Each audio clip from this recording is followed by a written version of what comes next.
ఉపాధి హామీ నిధుల కింద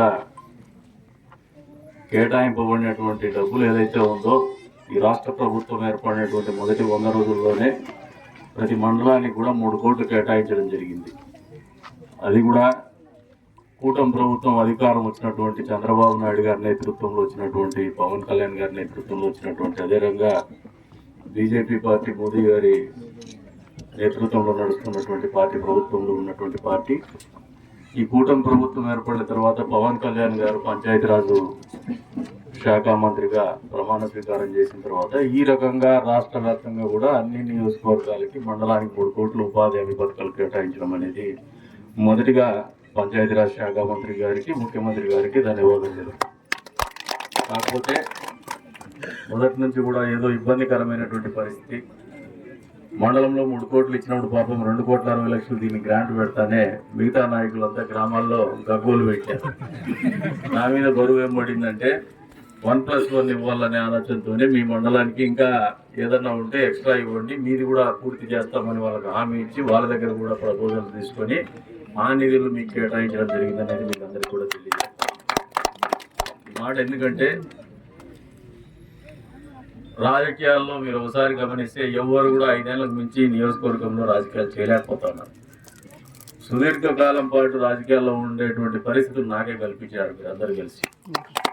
సమస్యల మీద, ఈ ప్రాంతంలో ఉన్నటువంటి సామాజిక వర్గాల మీద, వాళ్ళ ఆర్థిక స్థితిగతుల మీద, భౌగోళిక పరిస్థితుల మీద, మౌలిక సదుపాయాల మీద పూర్తి స్థాయి అవగాహన ఉన్నటువంటి వ్యక్తిగా ఎవరైతే వర్గాలు మనకు మొదటి నుంచి వెన్నుదన్నుగా నిలిచినారో, ఏ వర్గాలైతే నిర్లక్ష్యానికి గురవుతూ వస్తూ ఉన్నాయో, ఇప్పటికీ సమాజంలో వెనుకబాటుతనానికి గురవుతూ వస్తున్నారో ఆ ప్రాంతాలు అభివృద్ధి చేయాలనే ఆలోచనతోనే ఎన్నికల సమయంలో కూడా మీ అందరికి కూడా ఒక హామీ ఇచ్చినాం.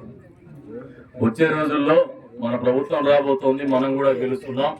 ప్రతి ఎస్సీ కాలనీ, ఎస్టీ తాండాలకి పూర్తి స్థాయిలో మౌలిక సదుపాయాలు కల్పిస్తామని చెప్పేసి మీకు ఆ రోజుల్లో మాట ఇచ్చినాం. అందులో భాగంగా మొన్న ఉపాధి హామీ వాళ్ళ ద్వారా అన్ని మండలాల్లో కూడా ఎస్సీ కాలనీలు కావచ్చు, ఎస్టీ తాండాల్లో కావచ్చు, కావలసినటువంటి రోడ్స్ కానీ, డ్రైన్స్ కానీ, ఇంకా ఏదైనా తాగునీరు సమస్య ఉన్నా, బడి సమస్య ఉన్నా కూడా సమగ్రంగా ఒక నివేదిక బోధించమన్నాం. అది కూడా పూర్తయింది. మన నియోజకవర్గము ఈ రాష్ట్రంలోనే ఒక ఆదర్శ నియోజకవర్గము ఉండేటట్టు ఎవరైతే ఎస్టీలు ఉన్నారో, ఎవరైతే ఎస్సీలు ఉన్నారో వీళ్ళ గురించి ఆలోచించేటువంటి నాయకత్వము, పార్టీ, ప్రభుత్వము ఏదైనా ఉందంటే అది చంద్రబాబు నాయుడు గారి నేతృత్వంలో నడుస్తున్నటువంటి కూటమి ప్రభుత్వం, చంద్రబాబు నాయుడు గారిలో ఉన్నటువంటి తెలుగుదేశం పార్టీ, అదేవిధంగా మన నియోజకవర్గంలో తెలుగుదేశం పార్టీ ఆధ్వర్యంలోనే మీ గురించి ఆలోచన చేస్తామని ఒక సందేశాన్ని ఇవ్వడానికి పూర్తి స్థాయిలో మీ గురించి ఆలోచన చేస్తున్నాం. ఖచ్చితంగా మీ సమగ్ర అభివృద్ధి కూడా వచ్చే రోజుల్లో కృషి చేస్తున్నాము, పూర్తి చేస్తామని చెప్పేసి కూడా ఈ సందర్భంగా మీకు తెలియజేస్తాం.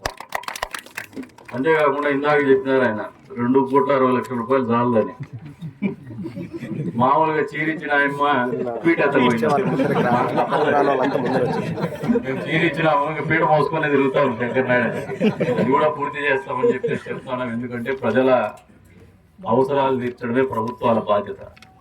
మనకు గతంలో 5 సంవత్సరాల కాలంలో మీరందరూ చూపించినటువంటి చొరవ కావచ్చు, పోరాట పటిమ కావచ్చు, జీవితంలో ఎవరికి దొరకనటువంటి అదృష్టం నాకు అది. 5 సంవత్సరాలు అధికార పార్టీకి వ్యతిరేకంగా మన నియోజకవర్గంలో ఈ జిల్లాలో అద్భుతంగా ఫైట్ చేసినటువంటి కాన్స్టిట్యూన్సీ ఏదైనా ఉందంటే దీనికి అభినందనీయులు ఎవరంటే తెలుగుదేశం పార్టీ కుటుంబ సభ్యులు, తెలుగుదేశం పార్టీ నాయకులు, ఇక్కడ ఉన్నటువంటి స్థానిక ప్రజలే అని చెప్పేసి కూడా ఈ సందర్భంగా తెలియజేస్తారు. ఎన్నో రకాలైనటువంటి ఆటుపోట్లు కోర్చుకున్నారు, ఎన్నో రకాలైనటువంటి ఇబ్బందులు కోర్చుకున్నారు, ఎన్నో కష్ట నష్టాలు చూసినారు. అయినప్పటికీ కూడా పోరాట పటిమని చూపిస్తూ ఎన్నికల్లో గెలవాలని ఒక పట్టుదలతో మీరు చూపించినటువంటి పోరాట స్ఫూర్తి మాకు కూడా ఆదర్శం అని చెప్పేసి కూడా ఈ సందర్భంగా తెలియజేస్తాను. మమ్మల్ని ఇప్పటికి కూడా నడిపించేటువంటి బలం కావచ్చు, ఉత్సాహం కావచ్చు, మీరు చూపించినటువంటి పోరాట పటిమ అని చెప్పేసి కూడా ఈ సందర్భంగా తెలియజేస్తాడు. ప్రభుత్వం వచ్చింది, పాత్రలు మారినాయి. ప్రతిపక్షంలో ఉన్నప్పుడు మీకు సమయం ఫ్రీగా దొరికేది, టైంపాస్ కూడా మాట్లాడేవాళ్ళు. ఇప్పుడు నాయకులకు ఒక బాధ ఉంటుంది, టైం ఇవ్వడం లేదని. కానీ నాకు టైం ఇవ్వాలని ఉంటుంది, కానీ మీరు టైము ఉన్న దాంట్లోనే అందరికీ 24 గంటలే ఉంటుంది. ఉన్న దాంట్లోనే మనకు బాధ్యతలు ఎక్కువ ఉన్నాయి. మన పార్టీనే కాదు, ప్రతిపక్ష పార్టీ మన వాకిట్లోకి వచ్చి పని అడిగినా కూడా చేయాల్సినటువంటి కర్తవ్యం మన మీద ఉందనేది మీరు మర్చిపోద్దని చెప్పేసి తెలియజేస్తాను. అంతేకాకుండా నియోజకవర్గం అనేది అభివృద్ధిలో కుంటుపడింది. ఎందుకంటే మీరు ఒకసారి నేనే 20 ఏళ్ళ సుదీర్ఘమైనటువంటి అనుభవంతో చెప్తా ఉన్నా. ఒకసారి నేను ఎమ్మెల్యే అయినప్పుడు నన్ను మీరందరూ గెలిపించినప్పుడు ప్రతిపక్షంలో ఉన్నాం. ఆ రోజు అర్థం కానటువంటి పరిస్థితి, రాష్ట్ర విభజన జరిగేటువంటి పరిస్థితి, ఏం చేయాలో తెలియనటువంటి పరిస్థితి. సరే, రాష్ట్ర విభజన జరిగిన తర్వాత మనము 700 ఓట్లతో ఓడిపోయినాం. సరే, ఆ ఓటమి నుంచి కోలుకొని మళ్ళీ పనిచేద్దామనే మూడులో మనకు ఒక రాదా 2 కృష్ణులు ఎవరు వచ్చింది. మనం ఏం చేయాలో మనకు తెలియనటువంటి పరిస్థితి, మనల్ని అనునిత్యం అణచివేతకు స్వపక్షంలోనే విపక్షాన్ని చూసినటువంటి పరిస్థితి. మళ్ళీ అక్కడి నుంచి కట్ చేస్తే మనం ప్రతిపక్షంలో ఉన్నాం, పదవి లేదు, అధికారము లేదు. కానీ పోరాటం అయితే మాత్రము మనము ఎంత జీవితకాలము కావాల్సినటువంటి అనుభవం నేర్పించేంత దిశగానే ఆ పోరాటాలు జరిగినాయని చెప్పేసి కూడా ఈ సందర్భంగా తెలియజేస్తా ఉన్నాను. ఆ స్ఫూర్తి నుంచే నేర్చుకొని ఈ రోజున బాధ్యతగా ఎన్నిక కాబడిన తర్వాత కూడా మీరందరూ గమనిస్తే పక్క నియోజకవర్గాల్లో, ఈ జిల్లాలో 14 నియోజకవర్గాల్లో ఎమ్మెల్యేలకు ఎంత టైం కేటాయిస్తున్నారంటే వాళ్ళందరికంటే కూడా దాదాపు మనకు దరిదాపులు ఎవరు లేనంత సమయం నేను మీకు ఇస్తానే ఉన్నాను నియోజకవర్గానికి నా బాధ్యత కింద. ఎందుకంటే నాకు బాధ్యత ఉంది. మీరందరూ కలిస్తేనే నేను నాయకుడిగా ఎదిగిన ఆ ఆలోచన ఎప్పుడు కూడా నాకు నిరంతరం ఉంటుంది. మీరు అర్థం చేసుకోవాల్సింది ఏమంటే, మామూలుగా అధికారం వస్తానే నాయకులు దూరం అవుతారు, ఎమ్మెల్యేలు పలకరింపు ఉండదు, ఎమ్మెల్యేలు దొరకరు అని చెప్పేసి ఆలోచనతో ఉంటారు. అందరి కోసం బతకాలనే ఉన్న ఆలోచనతో ఉన్నాం, అందరి కోసం పనిచేయాలనే ఆలోచనతో ఉన్నాం. మీ అందరికి కూడా వచ్చే రోజుల్లో నేను ఈ 100 రోజుల్లోనే చెప్తాను. గడిచిన 4-5 రోజుల నుంచి కొంచెం ఫ్రీ టైం ఇస్తా అన్నారు, మధ్యలో గ్యాప్ ఇస్తా అన్నారు. తోపు తొక్కిసలాట తగ్గింది. ఎందుకంటే